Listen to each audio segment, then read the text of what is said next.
মৌতের তুফান আসবে যখন নবী গয়া মরার মৌতের তুফান আসবে যখন নবী গয়া মরার দেখা দিয়া বাঁচাইয়া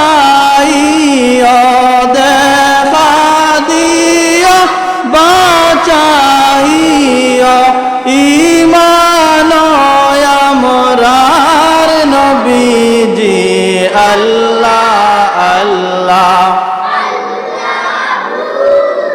লা ইলাহা ইল্লাহু আল্লাহ আল্লাহ লা ইলাহা ইয়াসিন তাহা কামলিওয়ালা কুরআন কি তফসির ইয়াসিন তাহা কামলিওয়ালা কুরআন কি তফসির গাইবি খবর দেনে ওয়ালা গাইবি খবর দেনে ওয়ালা अल्लाह का हबीब नबी जी अल्लाह अल्लाह ला इलाहा इल्लल्लाहु अल्लाह अल्लाह अल्लाहु ला इलाहा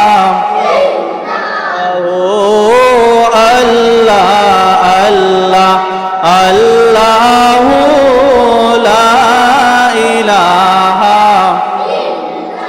ला इलाहा इल्लल्लाहु मुहम्मदुर रसूलुल्लाह सल्लल्लाहु अलैहि वसल्लम मोहब्बते अल्लाह अल्लाह अल्लाहु ला इलाहा इल्लल्लाहु अल्लाह अल्लाह अल्लाहु ला इलाहा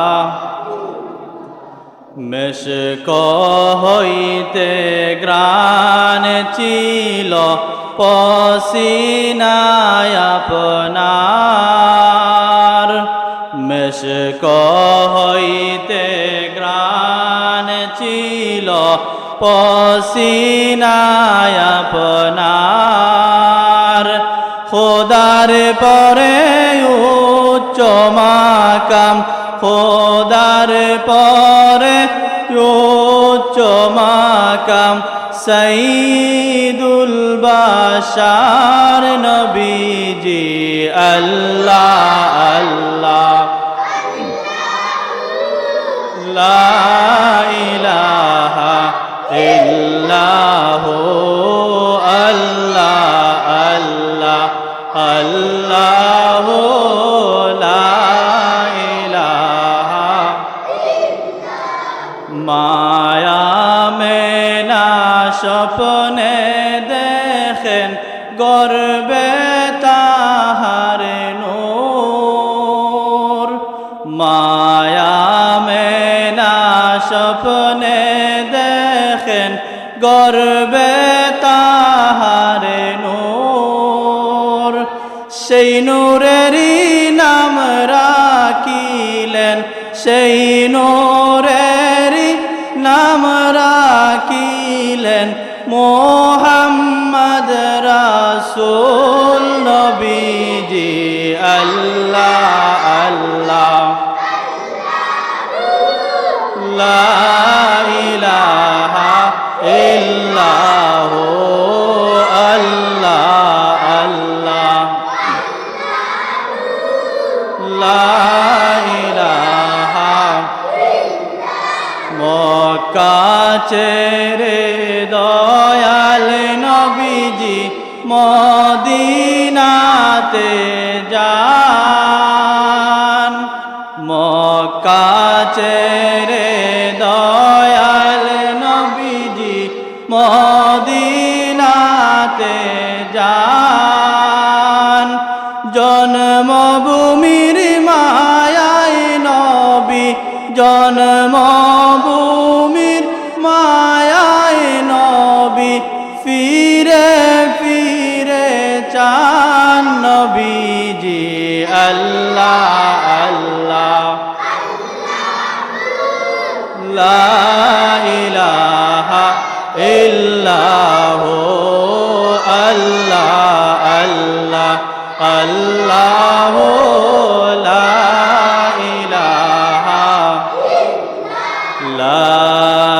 ইলাহা ইল্লাল্লাহু মুহাম্মাদুর রাসূলুল্লাহ সাল্লাল্লাহু আলাইহি ওয়াসাল্লাম। সম্মানিত হাজরিনে কেরাম, আজকের এই মাহফিলটা হচ্ছে পবিত্র মেরাজের মাহফিল। যেই মাহফিলে যেই দিনে আল্লাহর হাবিব সাল্লাল্লাহু আলাইহি ওয়াসাল্লাম মসজিদে আকসা থেকে মসজিদে হারাম থেকে মসজিদে আকসা থেকে আরশে আজিম পর্যন্ত গিয়েছিলেন, আল্লাহর দিদার আল্লাহর সাক্ষাৎ লাভ করেছিলেন। সেই হাবিব রহমাতুল্লিল আলামিন যেই দিনে এই কাজগুলা করেছিলেন, ওই দিনেই আজকে আমরা এই মাহফিল আয়োজন করতেছি। যারা এই মাহফিলের আয়োজন করেছেন এত কষ্ট করে, আল্লাহ প্রত্যেককে উত্তম জাযা নসিব করে, সবাই বলেন আমিন। সম্মানিত হাজরিনে কেরাম, এটা হচ্ছে পবিত্র মেরাজুন নবী সাল্লাল্লাহু আলাইহি ওয়াসাল্লামের মাহফিল। আমি তো কয়েক শুক্রবার ধরে ধারাবাহিক মেরাজুন নবীর মাহফিলের আলোচনা করতেছি। আজকের শুক্রবারে আমি ওই জায়গাতে গিয়ে আটকেছিলাম যে আল্লাহর হাবিব সাল্লাল্লাহু আলাইহি ওয়াসাল্লাম যখন বাইতুল মুকাদ্দাস গিয়ে প্রত্যেক নবী রাসূলদের সাথে সাক্ষাৎ করে আসমানের দিকে যখন তিনি রওনা দিবেন, তখন সময় আল্লাহ তাআলা তার হাবিব সাল্লাল্লাহু আলাইহি ওয়াসাল্লামকে বরজখের জিন্দেগি অর্থাৎ কবরের নিচে হাসরের আগ পর্যন্ত কবরের মধ্যে মানুষ কোন অবস্থায় আছে, নেককার মানুষদের কোন অবস্থা আর বদকারদের কোন অবস্থা, সেইটা আল্লাহ তাআলা তার হাবিবকে দেখিয়েছিলেন। যেই সম্পর্কে আল্লাহ তাআলা বলেন লিনুরিয়াহু মিন আয়াতিনা, আমি আল্লাহ তাআলা আমার হাবিব সাল্লাল্লাহু আলাইহি ওয়াসাল্লামকে আমি আল্লাহ তাআলার নিদর্শন সমূহ দেখানোর জন্য মেরাজের আমন্ত্রণ আমি করেছি, বলেন সুবহানাল্লাহ। এই যে আল্লাহ তাআলার নিদর্শন সমূহের কথা আল্লাহ তাআলা বললেন, সেই নিদর্শনগুলা কি? একটা নিদর্শন হচ্ছে জান্নাত, আরেকটা নিদর্শন হচ্ছে জাহান্নাম। এছাড়াও আল্লাহ তাআলা তার হাবিব সাল্লাল্লাহু আলাইহি ওয়াসাল্লামকে সাত আসমান, এমনকি আরশে আজিম, বাইতুল মামুর, লা মাকাম লা জামান, সব কিছু তার হাবিবকে দেখিয়ে দিয়েছিলেন, বলেন সুবহানাল্লাহ। বলতেছিলাম আল্লাহ তাআলা বরজখের জিন্দেগির মানুষদেরকে কিভাবে রেখেছেন তার একটা দৃষ্টান্ত আল্লাহর হাবিবকে দেখাইলেন। আল্লাহর হাবিব যখন বরজখের জিন্দেগির মানুষের অবস্থা পরলোকন করতেছেন, বরজখের জিন্দেগির মানুষের অবস্থা আল্লাহর হাবিব দেখতেছেন, তখন সময় আল্লাহর হাবিব সাল্লাল্লাহু আলাইহি ওয়াসাল্লাম দেখলেন কবরের মধ্যে এমন কিছু মানুষ অবস্থান করতেছেন, এমন কোন মানুষ কবরের মধ্যে আছেন যাদেরকে পাথর মেরে মেরে উত্তপ্ত নদীর মধ্যে ফেলা হইতেছে, যাদেরকে পাথর মেরে মেরে নদীর মধ্যখানের দিকে নিয়ে যাওয়া হইতেছে। ওই মানুষগুলা আবার নদীর কিনারার মধ্যে আসার চেষ্টা করতেছে, আবার ওই মানুষগুলাকে পাথর মারা হইতেছে, ওই মানুষগুলা আবার বয়ে নদীর মধ্যখানের মধ্যে চলে যাইতেছে। এইভাবে একজন মানুষকে কবরের মধ্যে আযাব দেওয়া হইতেছে। আল্লাহর হাবিব এই আযাবটা দেখে জিবরাইল আলাইহিস সালাতু ওয়াস সালামকে প্রশ্ন করলেন, এই মানুষকে কবরের মধ্যে কেন আযাব দেওয়া হয়? আল্লাহর হাবিব সাল্লাল্লাহু আলাইহি ওয়াসাল্লামকে জিবরাইল বলেন, আপনার উম্মতের মধ্যে এই মানুষগুলা হচ্ছে ওই সমস্ত মানুষ যারা দুনিয়ায় থাকতে সুদ খাইতো। সুদ খাওয়ার কারণে আল্লাহ তাআলা তাদের কবরের মধ্যে এই রকম আযাব দিতেছেন, বলেন নাউজুবিল্লাহ। অন্য হাদিস শরীফের মধ্যে এসেছে, সুদখোর যারা কাল কিয়ামতের ময়দানে, সুদখোরদেরকে যখন বলা হবে হাসরের ময়দানের মধ্যে উপস্থিত হও, এই সুদখোরেরা হাসরের ময়দানে উপস্থিত হতে পারবে না, কারণ তাদের পেটগুলা কাল বুয়ুতুন, গড়ের মতো বড় হয়ে যাবে। তাদের সুদখোরের এক একটা পেট হবে গড়ের মতো। তারা গড়াগড়ি করতে থাকবে, নড়াচড়া করতে থাকবে, কিন্তু একটা সুদখোর গিয়ে হাসরের ময়দানের মধ্যে উপস্থিত হতে পারবে না। আল্লাহ তাআলা প্রত্যেকটা সুদখোরদেরকে কবর থেকেই তাহাদেরকে জাহান্নামে পাঠিয়ে দিবেন, বলেন নাউজুবিল্লাহ। তারপরে ভাইজান আমার, আল্লাহর হাবিব সাল্লাল্লাহু আলাইহি ওয়াসাল্লাম আরেকটু সামনের দিকে গেলেন। আল্লাহর হাবিব দেখতে পেলেন কিছু মানুষের নখগুলা খুব লম্বা লম্বা নখ। নিজের নখ দিয়ে তারা নিজের মুখটাকে আশ্রাইতেছে, নিজের মুখের গোশতগুলাকে তুলে তুলে তারা ভক্ষণ করতেছে। আল্লাহর হাবিব জিব্রাইলকে জিজ্ঞাসা করলেন, ও জিব্রাইল, এই সমস্ত মানুষ কেন তাদের সাথে এই অবিচার করতেছে? তারা নিজেরাই নিজেদের উপরে কেন জুলুম করতেছে? আল্লাহর হাবিব সাল্লাল্লাহু আলাইহি ওয়াসাল্লামকে জিব্রাইল বললেন, ওগো হাবিব,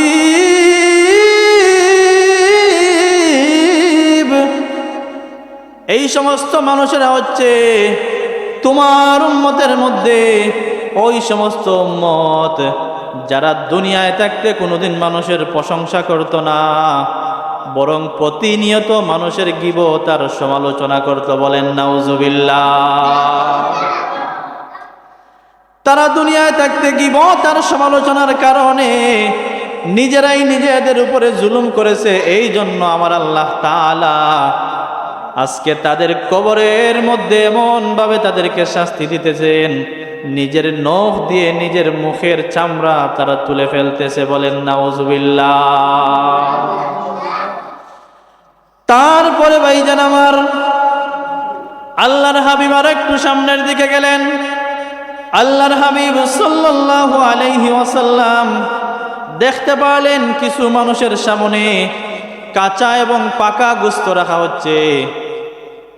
ভালো গোশত আবার দুর্গন্ধযুক্ত পচা গোশত তাদের সামনের মধ্যে রাখা হয়েছে। আল্লাহর হাবিব দেখতে পারেন ওই সমস্ত মানুষেরা ভালো গোশত ভক্ষণ না করে দুর্গন্ধযুক্ত পচা যেই গোশত আছে ওই গোশত তারা ভক্ষণ করতেছে, বলেন নাউজুবিল্লাহ।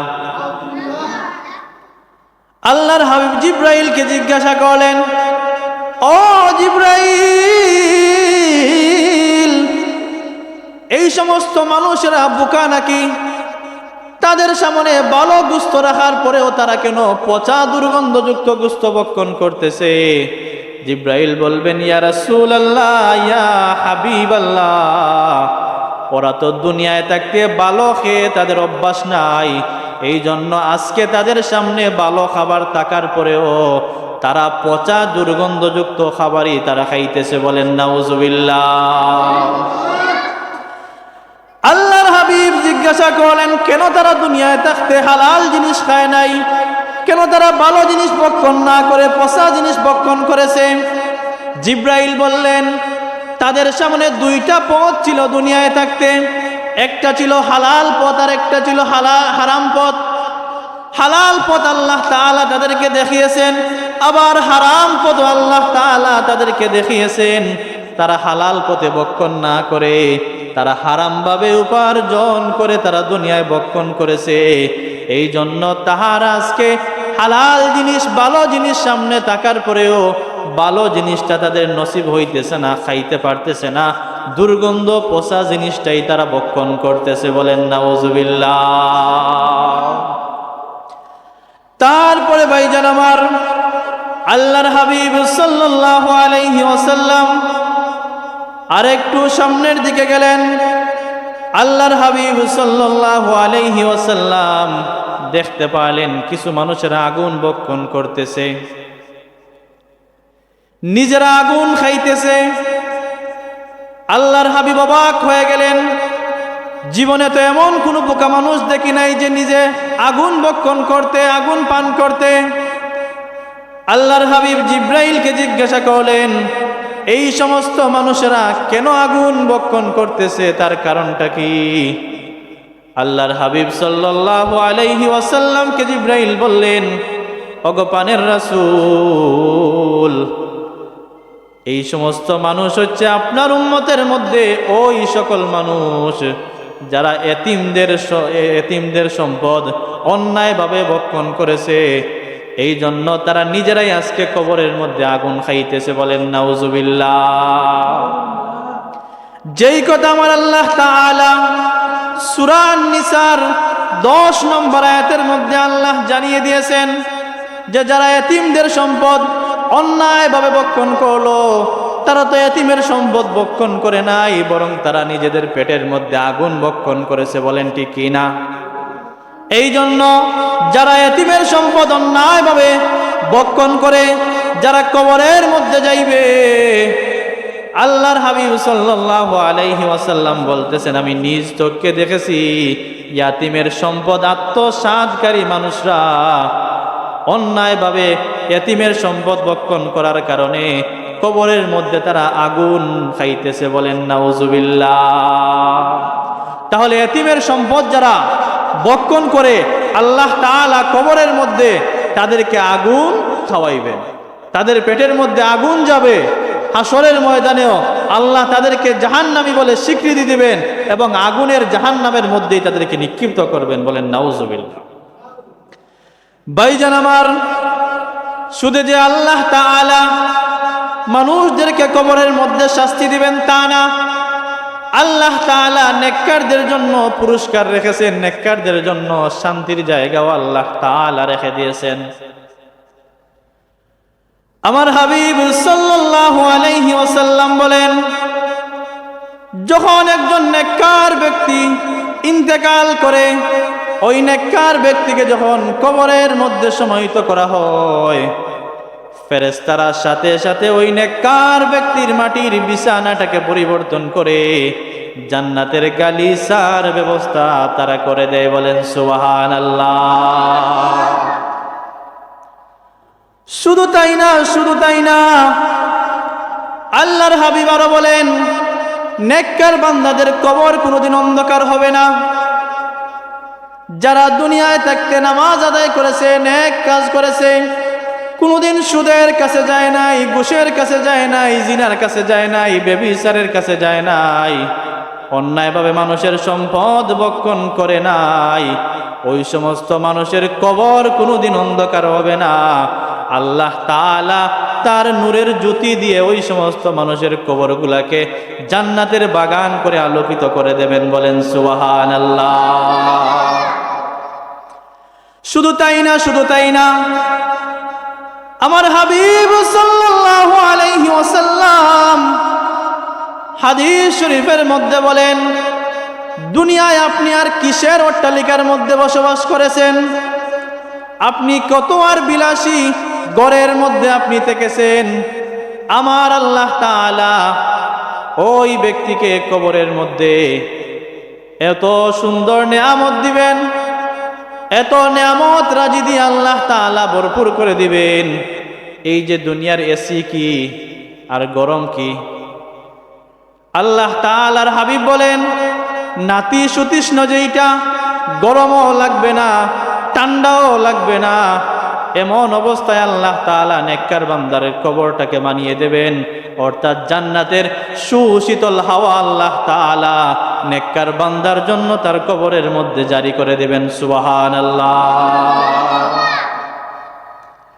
তো ভাইজান আমার, আজকের এই মেরাজুন নবীর মাহফিল থেকে আমাদেরকে শিক্ষা নিতে হবে, দুনিয়ায় যা করেছি সেটা দেখার কোনো বিষয় নাই, আল্লাহ তাআলার কাছে তওবা করার মতো করলে আল্লাহ তাআলা আমাদেরকে মাফ করে দেবেন।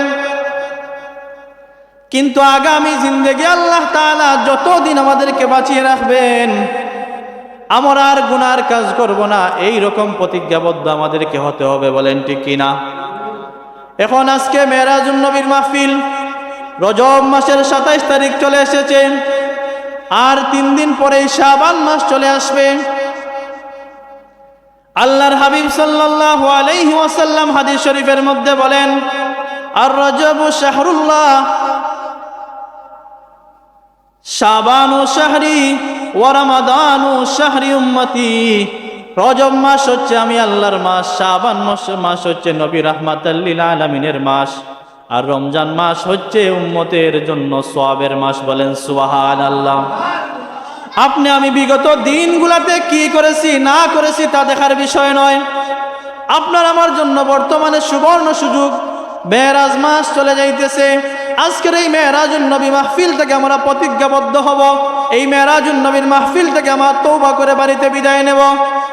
শাবান মাসে আমরা ইবাদত বন্দেগী করব, রমজান মাসে ইবাদত বন্দেগী করে এমন ভাবে নিজেদের গুনাহগুলাকে পাক সাফ করে ফেলবো, যেমন করে একজন সন্তান ভূমিষ্ঠ হয়, ভূমিষ্ঠ হওয়ার পরে যেমন করে সন্তানের কোনো গুনাহ থাকে না, এইভাবেই আমরা আমাদের জীবন গড়তে চাই। বলেন ঠিক কিনা? তো বলতেছিলাম ভাইজান আমার, আল্লাহর হাবিব সাল্লাল্লাহু আলাইহি ওয়াসাল্লাম যখন বরজখের জিন্দেগি সফর করলেন, বিভিন্ন নেককার এবং বদকার মানুষদের অবস্থা তিনি পর্যবেক্ষণ করলেন, করার পরে দেখতে পাইলেন তাদের অবস্থা। তারপরে আল্লাহর হাবিব মেরাজের দিকে গমন করলেন। এক আকাশ থেকে আরেক আকাশ, একটি আকাশ থেকে আরেকটি আকাশ, প্রায় 500 বছরের রাস্তা।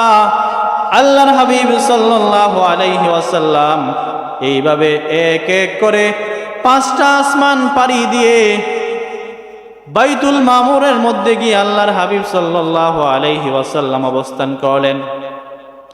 দেখতে পেলেন বাইতুল মামুরের মধ্যে ফেরেশতারা নামাজ আদায় করতেছেন।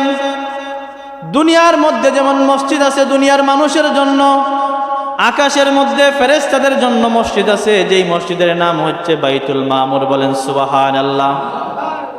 যেই বাইতুল মামুরের মধ্যে প্রত্যেকটা ওয়াক্তে 70,000 ফেরেশতা গমন করেন, 70,000 ফেরেশতা প্রবেশ করেন।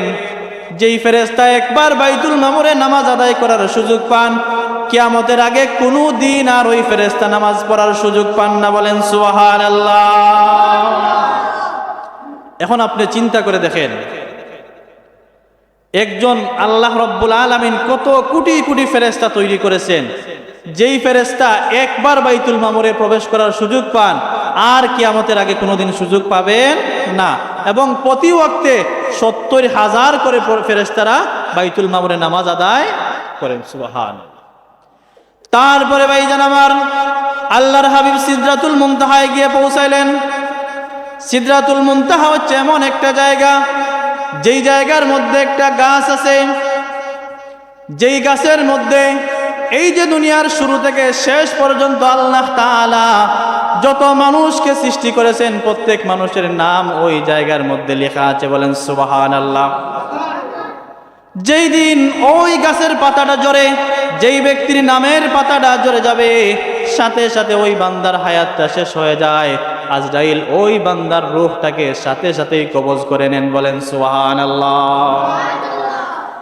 আল্লাহর হাবিব বাইতুল মামুর অপেক্ষা করে, সিদরাতুল মুনতাহা অপেক্ষা করে, লা মাকাম লা জামান সব কিছু ভেদ করে আমার আল্লাহ রব্বুল আলামিনের আরশে আজিম পর্যন্ত পৌঁছে গেলেন। পৌঁছে গিয়ে আল্লাহ রব্বুল আলামিনের সাথে আপনার আমার নবী রাহমাতাল লিল আলামিন সাক্ষাৎ করলেন।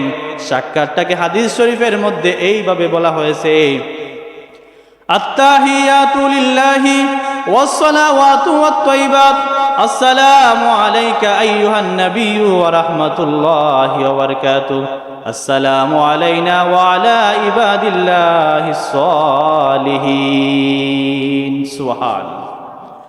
আপনার আমার হাবিব যখন আল্লাহ তাআলার সাথে দেখা করলেন।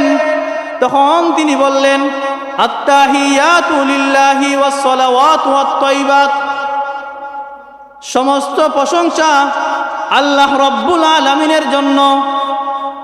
যেই মুহূর্তে আপনার আমার হাবিব এই কথা বললেন, আল্লাহ তাআলা তার হাবিব সাল্লাল্লাহু আলাইহি ওয়াসাল্লামকে বললেন, আসসালামু আলাইকা আইয়ুহান নাবিয়্যু ওয়া রাহমাতুল্লাহি ওয়া বারাকাতুহু, হে নবী আপনার উপর শান্তি এবং বরকত বর্ষিত হোক। বলেন সুবহানাল্লাহ। আসসালামু আলাইনা ওয়া আলা ইবাদিল্লাহিস সালিহিন, এবং আপনার নেককার বান্দা যারা তাদের কাছেও আমি আল্লাহ রব্বুল আলামিনের সালাম। সুবহানাল্লাহ। আল্লাহ এবং আল্লাহর হাবিবের মধ্যে আরশে আজিমে এমন কথোপকথন হয়েছে, এই কথোপকথন শেষে আল্লাহর হাবিব যখন ফিরে আসবেন, আল্লাহ তাআলা বললেন, ও রাহমাতাল লিল আলামিন, তুমি তো চলে যাইতেছো, তোমার উম্মতেরা যদি তোমাকে জিজ্ঞাসা করে তুমি তোমার রবের সাথে একা একা সাক্ষাৎ করে আসলে আমাদের জন্য তুমি কি নিয়ে এসেছো, এই নাও তোমার উম্মতের জন্য আমি হাদিয়া দিলাম, উপহার দিলাম, তোমার উম্মতের জন্য 50 ওয়াক্ত নামাজ দিয়ে দিলাম। বলেন সুবহানাল্লাহ। আল্লাহ তাআলা 50 ওয়াক্ত নামাজ দিলেন। তিনি যখন ষষ্ঠ আসমানের মধ্যে আসলেন, মূসা নবীর সাথে দেখা হইল। মূসা নবী বললেন, আল্লাহ তাআলা আমার উম্মতের উপর নামাজ ফরজ করেছিলেন, আমার উম্মতেরা সঠিক মতো আদায় করতে পারে নাই, আপনি যান, আপনার উম্মত এত ওয়াক্ত নামাজ আদায় করতে পারবেন না, আরো কমিয়ে নিয়ে আসেন। আল্লাহর হাবিব আল্লাহর কাছে গেলেন, নামাজ গিয়ে কমিয়ে আনলেন, বারবার 5 ওয়াক্ত করে নামাজ কমিয়ে আনলেন। যতবার 5 ওয়াক্ত নামাজ কমিয়ে ষষ্ঠ আসমানের মধ্যে আল্লাহর হাবিব এসেছেন, ততবার মূসা আবার আল্লাহর কাছে প্রেরণ করেছেন। শেষবার যখন 45 পের হয়ে যখন 50-এর মধ্যে চলে আসলো, আল্লাহর হাবিব বললেন, আর আমি কামত কমাতে পারবো না, কারণ আমার নিজের মধ্যে এখন লজ্জা লাগতেছে যে আল্লাহ তাআলা আমার উম্মতের জন্য খুশি হয়ে এই উপহারটা দিলেন, এই উপহারটা আমি আর কমাতে পারবো না। বলেন সুবহানাল্লাহ। যেই মুহূর্তে মূসা এবং আল্লাহর হাবিব এই কথোপকথনটা করতেছেন, আল্লাহ তাআলা তার হাবিবকে ডাক দিয়ে বলেন, ওগো হাবিব,